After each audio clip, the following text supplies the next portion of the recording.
Bonjour, Jean-Michel Capello de la société Captivor. Je vais dans une petite séquence vous expliquer la raison pour laquelle nous avons choisi les masques de marque Casco pour les intégrer dans notre programme de vente de matériel de désamiantage. Alors, la société Casco commercialise depuis longtemps des masques à ventilation assistée et à adduction d'air également pour le désamiantage, d'une manière générale, pour la protection chimique dans l'industrie et dans le bâtiment. Et au départ, avait développé donc, des masques comme il en existe beaucoup, avec ce qu'on appelle une membrane phonique. Alors une membrane phonique, je vous la montre, c'est un petit appareil qui permet en fait d'éviter que le plastique des masques amortisse le son et il permet de communiquer plus facilement lorsqu'on porte un masque. Alors cette membrane qui est très fine, hein, cette membrane comporte donc malheureusement une grille de protection alors qui est à l'intérieur du masque, ce qui ne pose pas trop de problème. Par contre, elle est protégée à l'extérieur du masque on le voit sur le masque ici, donc par une grille. Et cette grille donc, va créer en fait en dessous d'elle un volume mort entre la membrane phonique elle-même et la grille. Ce qui va occasionner, lorsqu'on va l'utiliser en présence de particules fines, une accumulation de ces particules qui vont tomber en fait sous la grille. Et lorsqu'on va notamment en désamiantage se doucher, l'eau en fait va se mélanger avec les débris de ce qu'on a retiré comme matériau et donc va s'accumuler à l'intérieur de ce volume mort. Si j'ouvre le volume mort à l'intérieur, donc on risque de retrouver des traces et c'est donc très difficile à décontaminer. C'est la raison pour laquelle en fait la maison Casco a été amenée à remplacer ce modèle de grille par une grille obturée en fait, et donc à remplacer la membrane phonique par un bouchon carrément pour éviter justement que des particules puissent rentrer dans ce volume mort. Voilà. Alors, pourquoi je vous parle de ça? Parce qu'on a un arrêté du 7 mars 2013 en France donc, qui s'applique aux opérations de désamiantage, hein, celles qui sont définies, comme le dit l'arrêté dans l'article R44-12-94 du Code du travail, qui nous dit que l'employeur s'assure que les appareils de protection respiratoire sont adaptés aux conditions de l'opération. C'est-à-dire que les conditions de l'opération, ce sont, en fait, on veut vérifier que les protections respiratoires sont bien adaptées aux opérations amiantes. C'est ce que ça veut dire. Et on nous précise un petit peu plus loin dans l'arrêté du 7 mars qu'après utilisation, les APR sont décontaminés. Les APR sont vérifiés sous la responsabilité de l'employeur et conformément aux notices d'instruction du fabricant. Donc, pour être décontaminés, il est évident que les APR doivent être décontaminables.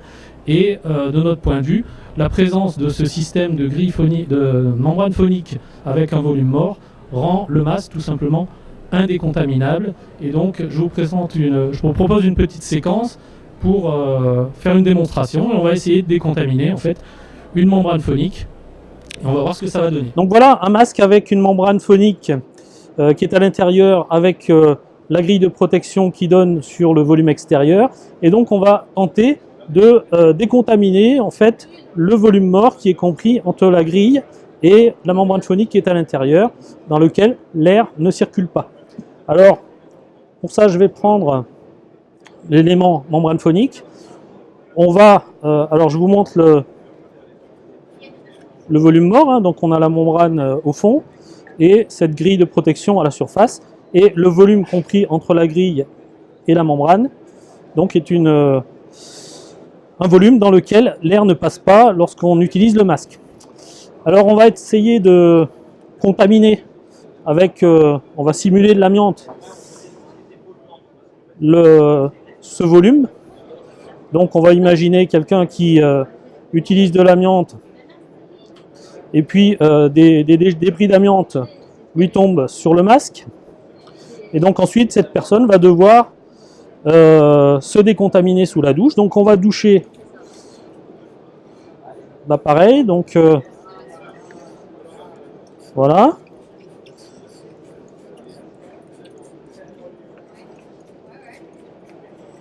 Voilà, donc l'extérieur est décontaminable, hein. On peut l'essuyer. Voilà. On pourrait croire que le masque ne comporte plus d'amiante. On va aller voir à l'intérieur en dévissant ce qui s'est passé. Et là, on va voir, alors c'est difficile avec la caméra, on va voir que en fait à l'intérieur, on a encore beaucoup de particules d'amiante qui sont même restées sèches. Et donc évidemment, la douche n'a pas permis de supprimer cette amiante. Alors on peut encore essayer de rajouter de l'eau, hein. On va nettoyer tout ça, y compris les gants. On va remplir d'eau. Voilà, on va faire sortir l'eau. On va bien essuyer.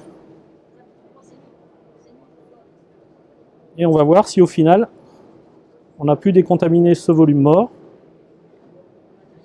Et là, on va s'apercevoir, on a encore des particules qui sont collées sur l'intérieur de la grille.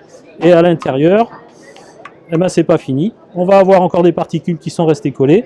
Et donc ces particules, lorsque le masque ne sera plus utilisé, vont sécher et vont pouvoir être libérées dans l'air et contaminer le volume de stockage en fait du masque et possiblement donc exposer les personnes qui vont utiliser les masques la prochaine fois. Donc voilà ce qui a été décidé par le fabricant. Donc c'est carrément de supprimer ces ouvertures. Évidemment, là, c'est bouché. Donc il n'y aura pas de possibilité d'avoir de volume mort ou dans laquelle l'amiante va s'accumuler. Et là, on pourra valablement, complètement décontaminer le masque, puisque les autres parties du masque sont des parties où l'eau va circuler, où l'air va circuler. Et donc l'objectif, c'était bien de supprimer ce volume mort.